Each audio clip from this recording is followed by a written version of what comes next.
നമസ്കാരം.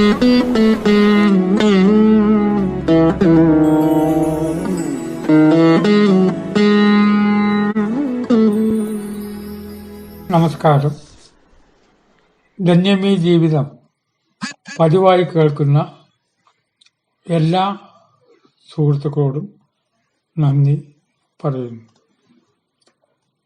ഇപ്പം 1300 കടന്നു എപ്പിസോഡുകൾ എന്നാണ് പറയുന്നത്. ദിവസേന സ്വന്തം മനസ്സിൽ നിന്ന് എടുത്ത ഒരു കാര്യം അങ്ങോട്ട് പറയുകയാണ് ധന്യമീ ജീവിതത്തിൽ ചെയ്യുന്നത്. അതിന് വലിയ ആധികാരികതയൊന്നുമില്ല, മനസ്സിൽ തോന്നിയൊരു കാര്യം എന്ന് ശ്രോതാക്കൾക്കും അറിയാം. അതുകൊണ്ടൊരു പ്രത്യേക വാത്സല്യം കൊണ്ട് കുറെ പേരത് കേട്ടുകൊണ്ടിരിക്കുന്നു. ഇന്ന് പറയുന്ന ചെറുപ്പത്തിൽ തന്നെ ഒരു കുട്ടിക്ക് മോഹം സന്യാസിയാവണം എന്ന്. സാധാരണഗതിയിൽ കുട്ടിയോട് സന്യാസിയാവാൻ ആഗ്രഹിക്കില്ല. കാരണം അത്ര വലിയ ഗ്ലാമർ ഒന്നുള്ള കാര്യം അല്ല. എന്റെ കുട്ടിക്കാലത്ത് ഈ ഭിക്ഷയ്ക്ക് നടക്കുന്നവരെ സന്യാസി എന്നാ വിളിക്കുക. അപ്പൊ ഉമ്മർത്ത് ഒരാൾ വന്ന് ഭിക്ഷ അയച്ച അമ്മയെ ഒരു സന്യാസി വന്നിട്ടുണ്ട്, ഇങ്ങനെയാണ് പറയുക. പിന്നെയാണ് മനസ്സിലാക്കുന്നത് സന്യാസി എന്ന് പറഞ്ഞാൽ ഭിക്ഷക്കാരനല്ല എന്ന്, ഭിക്ഷാന്തേഹിയാണ്. ഈ ചെറുപ്പക്കാരൻ അങ്ങനെ തോന്നി. ഓരോരുത്തർക്കും ഓരോ തോന്നലുണ്ടാവും. വിശേഷിച്ച് ഗ്ലാമർ ഇല്ലാത്ത വ്യക്തികളെ നോക്കി അങ്ങനെ ആവണമെന്ന് വരെ ആഗ്രഹിക്കുന്നവരുണ്ടാവും. അങ്ങനെ വല്ലാതെ തോന്നിയപ്പോൾ താരതമ്യേന സന്യാസിയാണ് എന്ന് നാട്ടുകാർ പറയുന്ന ഒരു വൃദ്ധനെ കാണാൻ പോയി. അപ്പോ ഗ്രാമീണ ഭാഷയിൽ പറഞ്ഞ കിഴവൻ. അപ്പൊ ആ കിഴവനെ കാണാൻ പോയി എന്ന് അദ്ദേഹം പറഞ്ഞിരുന്നു. കാരണം അങ്ങനെ അന്ന് ഒരു സംസ്കാരമേ ഈ കുട്ടിക്ക് ഉള്ളൂ. ഇടയ്ക്ക് വീട്ടിൽ നിന്ന് പോവും, ആ കിഴവനെ കാണാൻ പോവാന്ന് പറയും. കിഴവൻ എന്ന് പറഞ്ഞാൽ അങ്ങനെ മോശം ഭാഷ ഒന്നും പറഞ്ഞുകൂടെ, കുറച്ച് അകത്തൊരു കിഴങ്ങുണ്ട് എന്നൊരു അർത്ഥം അതിൽ വരാം. കുറച്ച് കഴിഞ്ഞിട്ട് തോന്നി എനിക്ക് സ്പിരിച്വലായിട്ട് ഉയരണം. അപ്പൊ സംസ്കാരമൊക്കെ കുറച്ചൊന്ന് വർദ്ധിച്ചു. എന്നാലും വിളിക്കുക ഗുരുനാഥനെ കിഴവന്ന.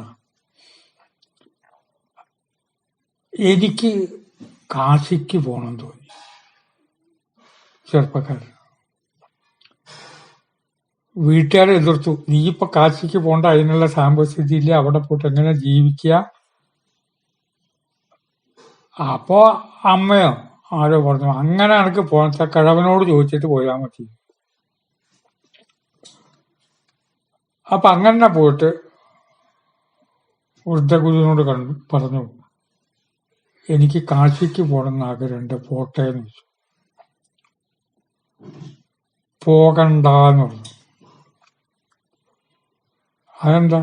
നീ ഇപ്പത്തെ മാതിരി ജീവിച്ചാൽ മതി, നീ കാശിക്ക് പോകേണ്ട കാര്യമൊന്നും ഇല്ല.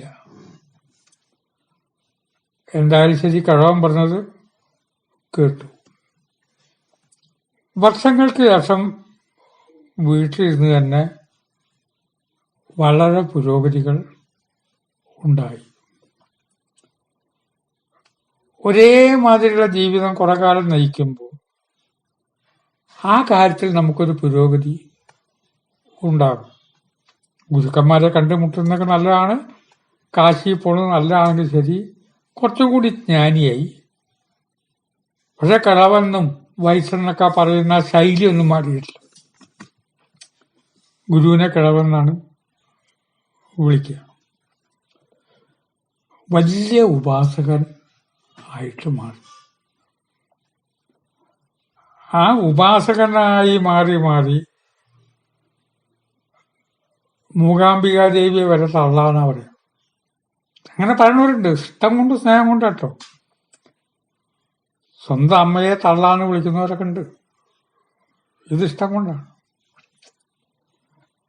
അങ്ങനെ തോന്നി ഇനിയും പുരോഗമിക്കണം, മൂകാംബി പോണം, അമ്മയെ കാണണം, എനിക്ക് കുറച്ച് സിദ്ധികൾ കൂടി ഉണ്ടാകണം.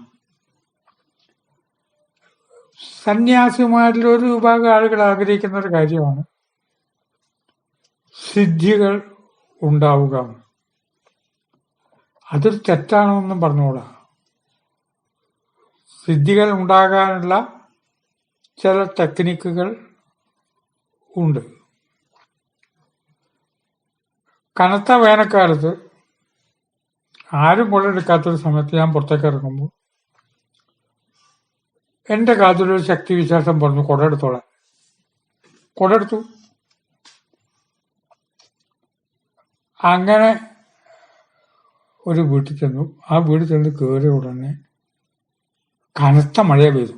പൊരി വെയിലാണ്, ഒക്കെ ശരി. അപ്പൊ ഈ ഗൃഹനാഥനോട് ചോദിച്ചു, അല്ല മഴ അപരിചിതമായിട്ട് പെട്ടെന്ന് മഴ പെയ്തു, കൊടെടുക്കാൻ തോന്നിയല്ല? ഏതോ ശക്തിവിശേഷം പറയിപ്പിച്ചു, കൊടെടുത്തോ. അമ്മ ജീവിച്ചിട്ടുണ്ടെങ്കിൽ അമ്മ പറയില്ലേ, മോനെ കൊടെടുത്തോ, ഒരു ഗ്ലാസ് വെള്ളം കുടിച്ച് പോയിക്കോ, ഇനി വെള്ളം ദാഹത്തിന് വെള്ളം കിട്ടില്ല. അങ്ങനെയാണെങ്കിൽ പരാശക്തി പറഞ്ഞത് ഞാൻ കേൾക്കണ്ടേ? പരാശക്തി നമ്മളോട് പറയുന്നില്ല എന്ന് ആര് പറഞ്ഞു? ചില നല്ല തോന്നലുണ്ടാവില്ലേ, ഇന്നത് മതി. ഒരു തെളിഞ്ഞ ബുദ്ധിയോടുകൂടി ജീവിക്കാനായിട്ട് ശ്രമിക്കണം. ഇയാൾക്ക് തോന്നി എനിക്ക് കുറച്ച് സിദ്ധികൾ തന്നെ വേണം. ഈ സിദ്ധികൾ വേണമെന്ന് തോന്നൽ തന്നെ മറ്റൊരാളുടെ മുമ്പിൽ പ്രകടിപ്പിച്ചിട്ട് ചില കാര്യങ്ങൾ സാധിക്കാനല്ലേ. ശരിക്കെന്താ, സിദ്ധിയൊക്കെ നല്ലത് തന്നെ. വേറൊരാളുടെ മുമ്പിൽ പ്രമാണിയാവാനല്ലേ സിദ്ധി. ഈ പ്രമാണിയാവല് വലിയ കാര്യമാണ്. പണ്ടത്തെ പ്രഭാഷകൻ വിദ്വാൻ ഭാസ്കരനായിരുന്നു, എന്റെ സുഹൃത്ത് അപ്പോഴും ഉണ്ട്. ഒരു ദിവസം ഞാൻ എന്തോ പറഞ്ഞു, മാഷ ഒരു പ്രമാണിയല്ലേ ഇരിക്കുകയെന്ന്. അപ്പൊ ഇദ്ദേഹത്തിന് നല്ല വാക്ചാതുര്യ. ഇദ്ദേഹം പറഞ്ഞു, പ്രമാണിയല്ല പ്രാണിയാണ് എന്ന് പറഞ്ഞു. ഞാൻ തിരിച്ചുപോയി. അങ്ങനെ മൂകാംബിയമ്മയെ കാണാൻ പോയി. പ്രാർത്ഥിച്ചാൽ അമ്മ കേൾക്കുന്ന സ്ഥിതി വരെ എത്തി. ഇതൊക്കെ മെഡിറ്റേഷന്റെ ആദ്യത്തെ രൂപമാണ്. നേരിട്ട് ദേവിയോട് സംസാരിക്കുന്ന പോലെ. എന്താ വേണ്ടത് ദേവി ചോദിച്ചു. എനിക്ക് ചില സിദ്ധികളൊക്കെ വേണം എന്ന് പറഞ്ഞു. മറുപടിയില്ല. എന്താ അമ്മ മിണ്ടാത്തതെന്ന് ചോദിച്ചു. ഞാൻ ആ കിളവനോട് ചോദിച്ചു. ദേവി പറയാ, ഇവിടെ കിളവൻ എന്ന് പറഞ്ഞാൽ ഇദ്ദേഹത്തിന്റെ ഗുരുവിനെ ഇദ്ദേഹം വിളിക്കുന്ന പേരാ. കിളവൻ പറഞ്ഞു അവനൊരു സിദ്ധി ഇപ്പൊ കൊടുക്കണ്ടവൻ കേടുവരുന്നു. പിന്നെ ഒന്നും മിണ്ടിയില്ല, മടങ്ങി വന്നു. കിളവന് ദേവി ഉദ്ദേശിച്ചത് ഗുരുനാഥനാണ്. നമുക്ക് ഓരോരുത്തർക്കും ഇതേമാതിരി ചില കിളവന്മാരും ചില തള്ളമാരും ഒക്കെ ഉണ്ട്. അവരെ ബഹുമാനിക്കണം.